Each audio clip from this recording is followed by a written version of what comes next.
여러분과 함께 침투 탐상 시험법 이 과목을 공부할 수 있어서 정말 감사합니다. 오늘 1강 시간에는 침투 탐상 규격 내용을 함께 다루어 보겠습니다.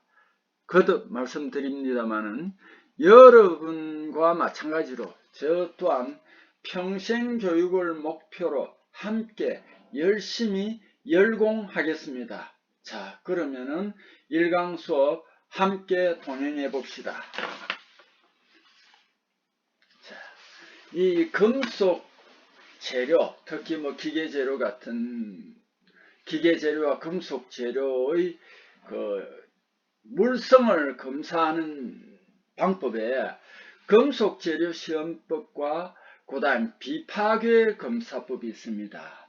자, 금속 재료 시험법은 넓은 의미에서는 파괴 시험법과, 그래서 이 금속 재료의 물성을 검사하는 데는 넓은 의미에서는 이 파괴 시험법과 비파괴 검사로 분류하였습니다. 그 중에서도 침투 비파괴 검사, 자기 비파괴 검사, 전자유도 시험, 초음파 비파괴 검사, 방사선 비파괴 검사는 대표적인 뭐냐면은 비파괴 검사에 해당합니다. 자, 근데 특히 이 중에서 오늘부터 가장 보편적으로 지금 많이 적용하고 있는 침투 비파괴 검사법에 대해서 여러분과 함께 공부를 해 보겠습니다.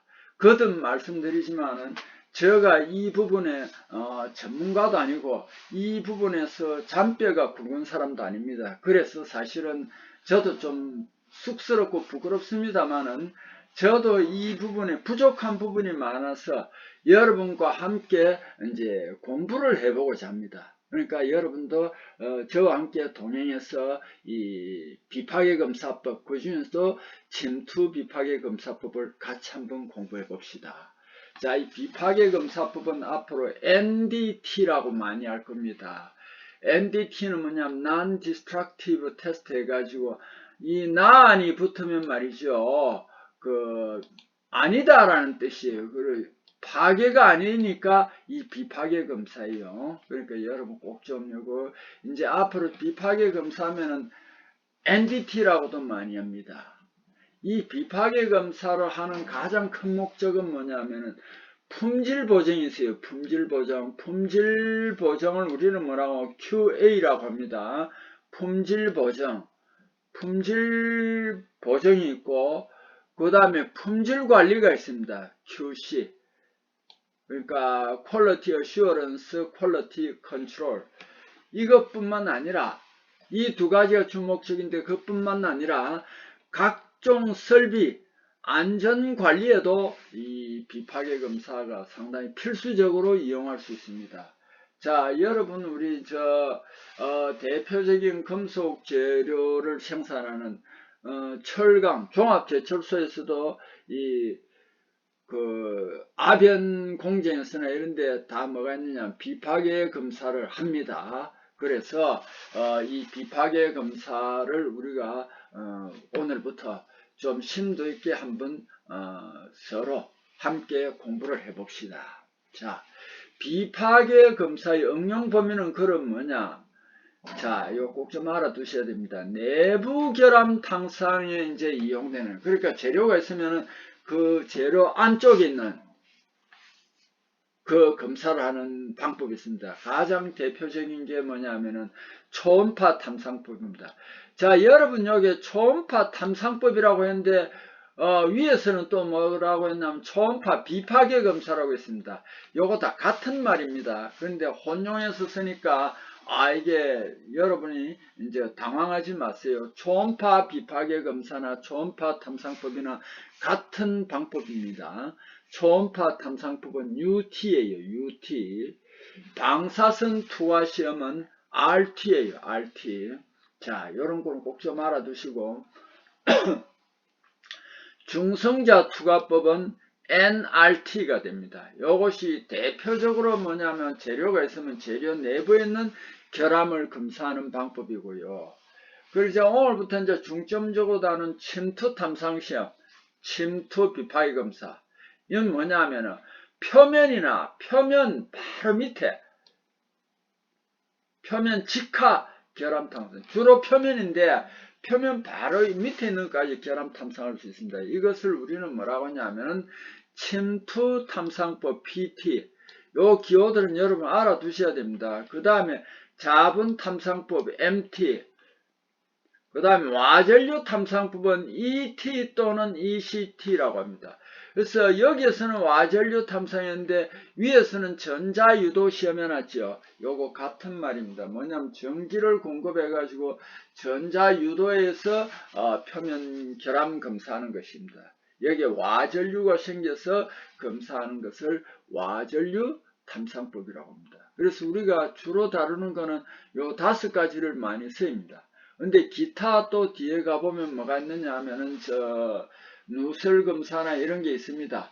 어쨌든 지금부터 한번 차분하게 이제 한번 같이 공부를 해봅시다.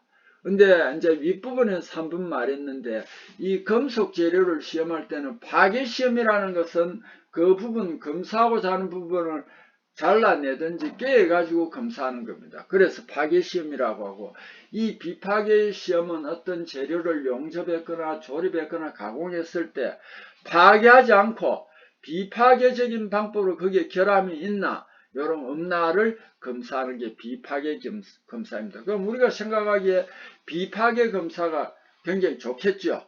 특히 그 중에서 내부에 있는 결함 찾는 초음파 탐상법 같은 거는 굉장히 이제 아주 효과적이고 좋겠죠. 왜 그러냐면 초음파 탐상법은 이게 인체 해도 없습니다.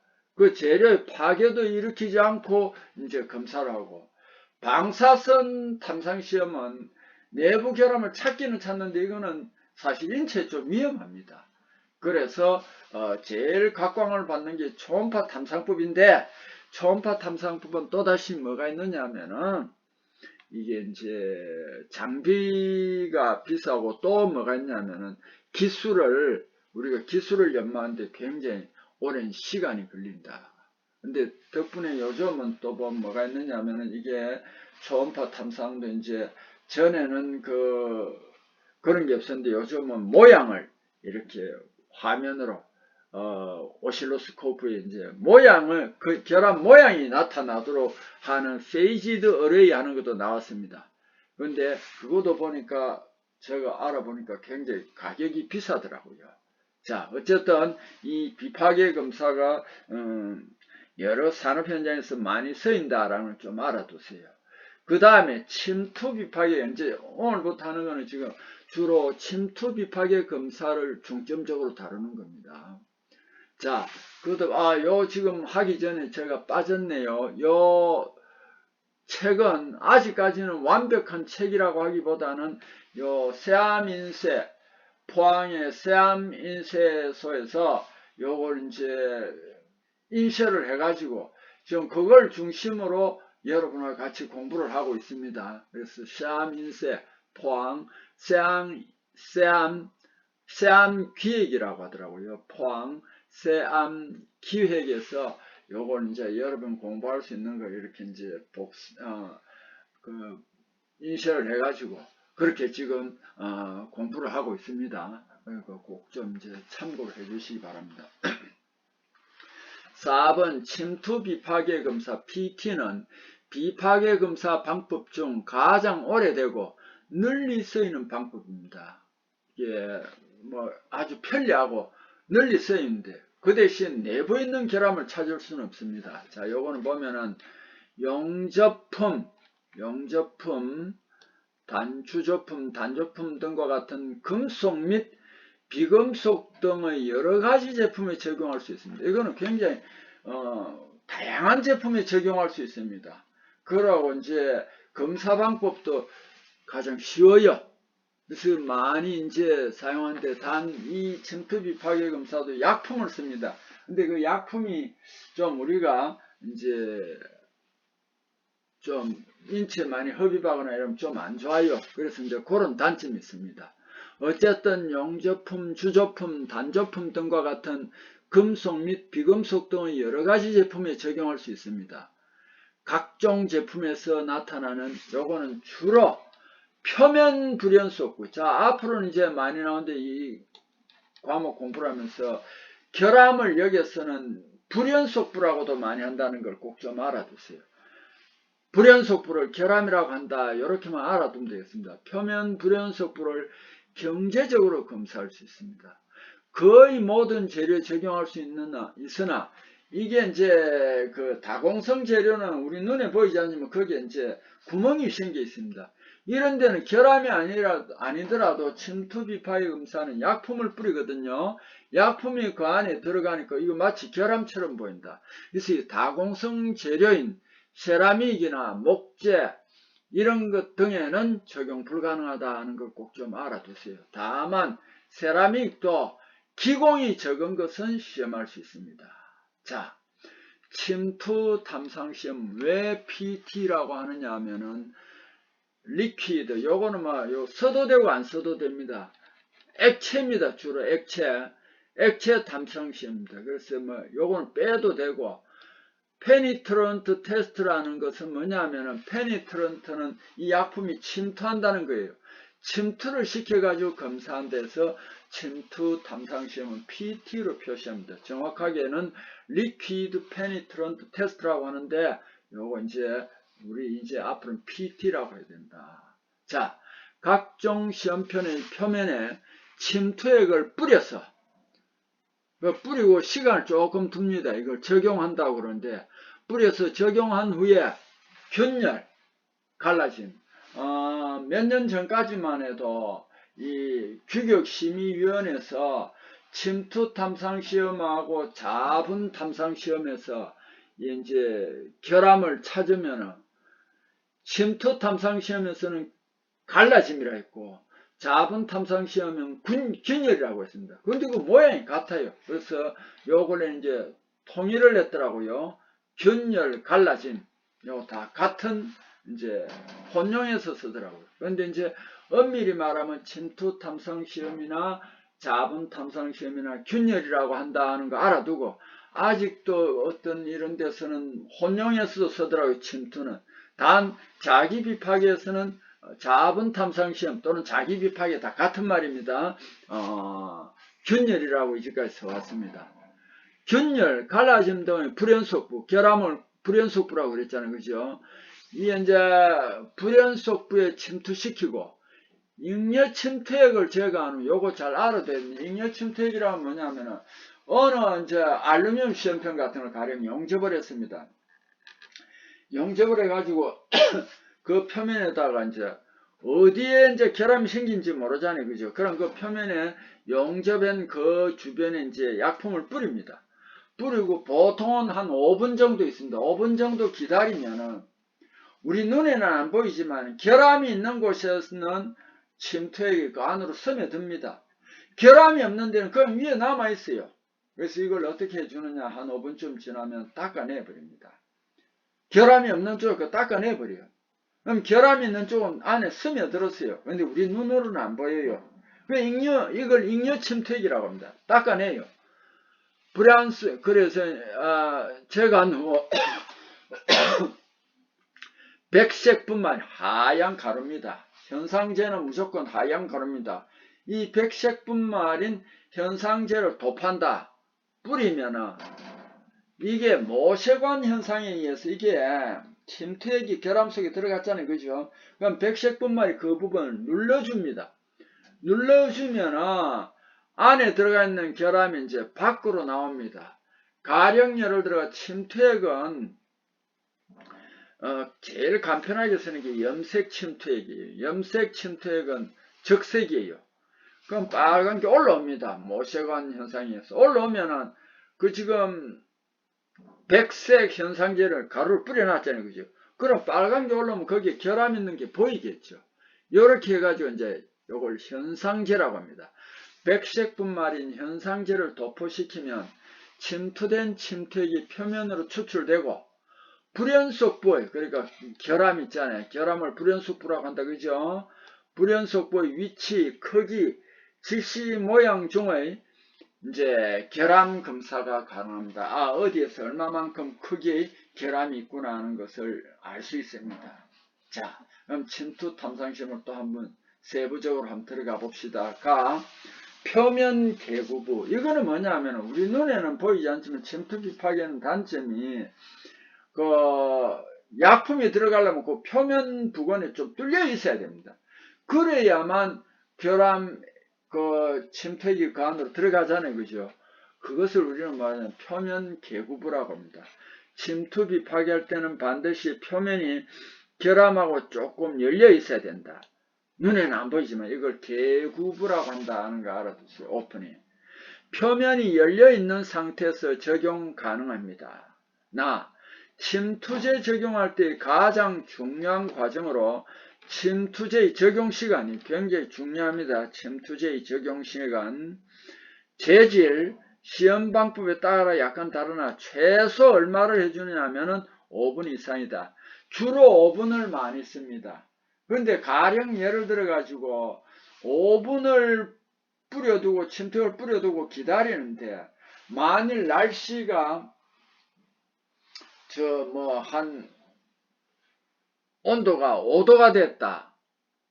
이렇게 되면 이제 침투 시간을 좀 더 주어야 되고, 그 다음에 아변품, 압출품, 단조품 같은 거, 요런 거는 또 한 10분을 주는 경우도 있습니다. 그러나 보편적으로는 최소 5분 이상 적용한다는 걸 알아두시고, 특수한 경우에는 10분 이상 적용하는 것도 있습니다. 그러나 침투 탐사하면 대부분이 다 5분이다 하는 거 알아두세요. 다 형상, 크기 등에 크게 구애를 받지 않고 적용할 수 있습니다. 그 면에다 약품을 뿌리면 되니까요. 시험 온도 및 시험품 표면의 온도가 가장 중요합니다. 15도씨 내지 50도씨 범위. 요걸 꼭 그래서 온도를 재입니다. 15도씨, 그 다음에 50도씨, 15도씨, 50도씨입니다. 꼭 좀 알아두세요. 자, 그 다음에 이제 왜 그러면 이제 비파괴, 침투 비파괴 검사를 하는데도 불구하고 다른 비파괴 검사 문제도 약방에 감춰서 하나씩 이렇게 내요. 그러면 우리 수험생들이 시험 칠 때는 무척 당황하겠죠. 그죠? 그래서 이제 그런 걸 방지하기 위해서 이 책에서는 군데에다가 요런 다른 비파괴 검사도 이렇게 좀 소개를 해놨습니다. 자, 여기에서는 뭐를 소개를 하냐면은 전도체에 적용하는 와전류 탐상 시험입니다. 와전류 탐상 시험은 위에서도 있는데 전자유도 시험이라고도 합니다. 요거는 ET라고 하기도 하고 ECT라고 하기도 한다. 요걸 다 알아두셔야 됩니다. 요거는 전기가 통해야 됩니다. 전기정 도전율, 결정립 크기, 열처리 상태, 경도를 비롯한 물리적 치수 등의 재료 성질, 도금청 두께, 이거 꼭 좀 알아두세요. 도금청, 도금을 했을 때 그 두께 측정할 수 있습니다. 요거는 또 전자유도 시험이라고 합니다. ET, 요걸 알아두십시오. 자, 그 다음에 그러면은 9페이지로 한번 넘어가 봅시다. 그 다음에 또 침투 탐상 시험은 시험체 표면 상태가 아주 까다로워서 전 처리할 때 주로 이제 용제 제거성 세척제가 있습니다. 이거 본래 규격에는 제거제라고 했는데 요즘은 제품을 만드는 회사에서 용제 제거, 세척 제거다 이렇게 하던 캔에 들어있어요. 이 약품을 기름 성분인데 뿌려가지고 깨끗이 닦아줘야 됩니다. 기름기가 있다든지 오물이 표면을 덮어버리면은 결함이 있더라도 이 침투에게 스며들지 않습니다. 꼭 좀 유념해야 됩니다. 그 다음에 침투제는 약품이 되기 때문에 쉽게 오염됨으로 이거 유의해야 된다. 그리고 호흡기 같은 데도 많이 마시면 안 좋으니까 항상 마스크를 끼고 그렇게 해야 된다. 4. 염색 침투액은, 그리고 침투액은요, 염색 침투액은 적색입니다. 붉은색. 그 다음 형광 침투액이 있습니다. 형광 침투액은 뭐냐면 황록색이라고 합니다. 황록색. 요거 뒤에 계속 반복이 됩니다. 요게 염색 침투액은 형광 침투액 형광성을 저하할 수 있어 형광 침투제 섞이지 않도록 해야 됩니다.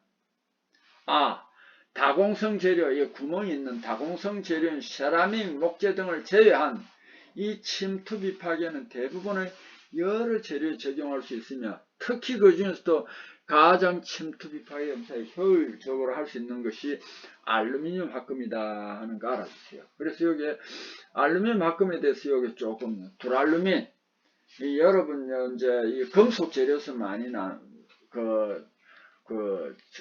이게 등장합니다. 두랄루민은 항공기 재료입니다. 이걸 이제 힌트로 제가 이렇게 했습니다. 알구마망두, 이렇게 외우니까 참 외우기 좋더라고요. 안 까먹고 알구마망두 이렇게 외우면 좋겠습니다. 알루미늄 합금 중 시효경화 있더라면 시효경화, 석출경화, 요거는 뭐냐 하면은 이 알루미늄 합금은 용체화 처리합니다. 요 밑 뒤에 용체죠. 용체화 처리가 액체 상태에 잘 섞이도록 해가지고 이 재료를 이제 검냉을 시켜버려요. 그 냉각이 되면은 그 액체 상태에서 넓은 범위를 차지하고 있다가 갑자기 검냉을 시키면은 고쳐야 되면 갑자기 부피가 줄어들어요. 그러면 입자들이 막 움직이고 있다가 급하게 어디 밀고 들어가고 부딪히고 들어가 있습니다. 이것이요, 온도가 올라가면은 이 입자들이 고체에서 입자들이 밖으로 나옵니다. 이걸 이제 고체에서 고체 나오는 석출이라고 합니다. 석출한 경우는 어떤 특징이 있느냐, 표면에 나와서 아주 단단하게 해줍니다. 그 시간이 감에 따라서 또 효과가 나타나면 시효경화를 하기도 하고, 고체에서 고체가 나오니까 석출경화라고 합니다.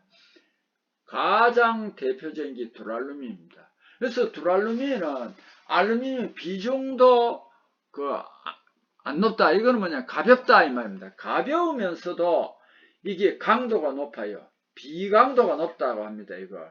그러니까 항공기 재료는 어떻습니까? 가벼우면서 잘 날아야 되잖아요. 그죠? 그래서 두랄루민이 이런 데 쓰인다.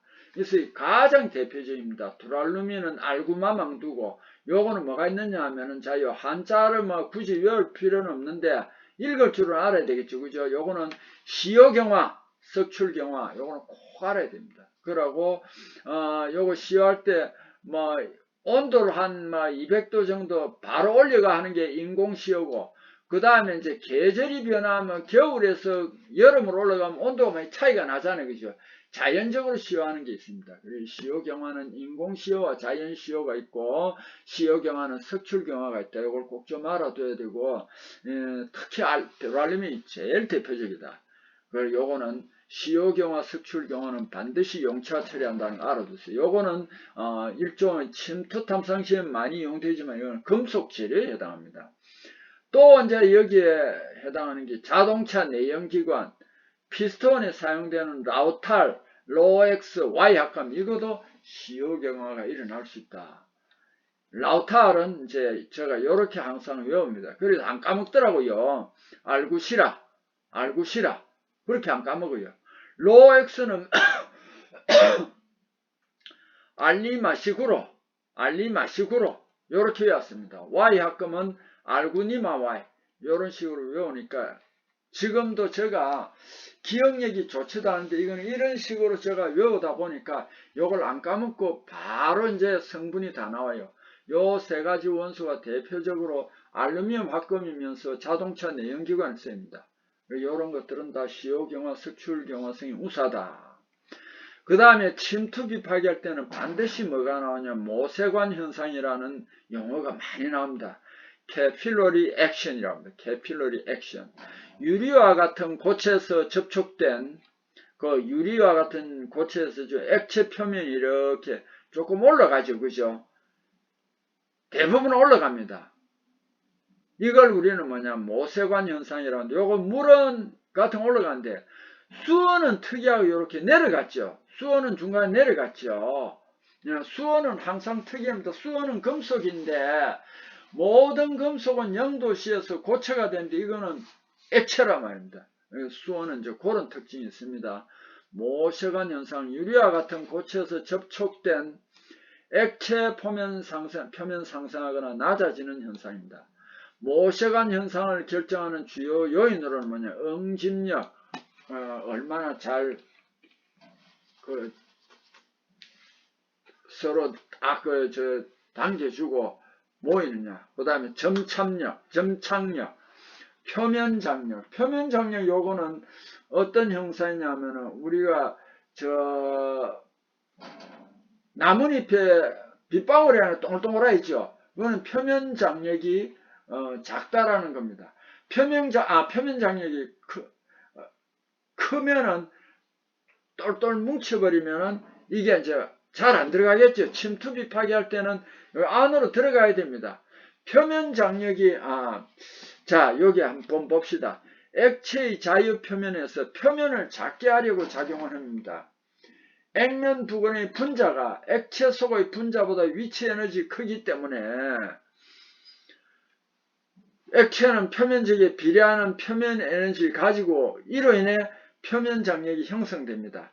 표면 장력에 따라서 동글동글하게 뭉쳐버리면 표면 장력에서 동글동글하게 뭉쳐버리면 이게 스며들지는 않습니다. 그래서 침투 비파기 할 때는 여기 반드시 필요하고 점성은 액체의 끈끈한 성질입니다. 즉 유체의 흐름에 대한 저항이며 운동하는 액체 기체 내부에 생기는 내부 마찰입니다.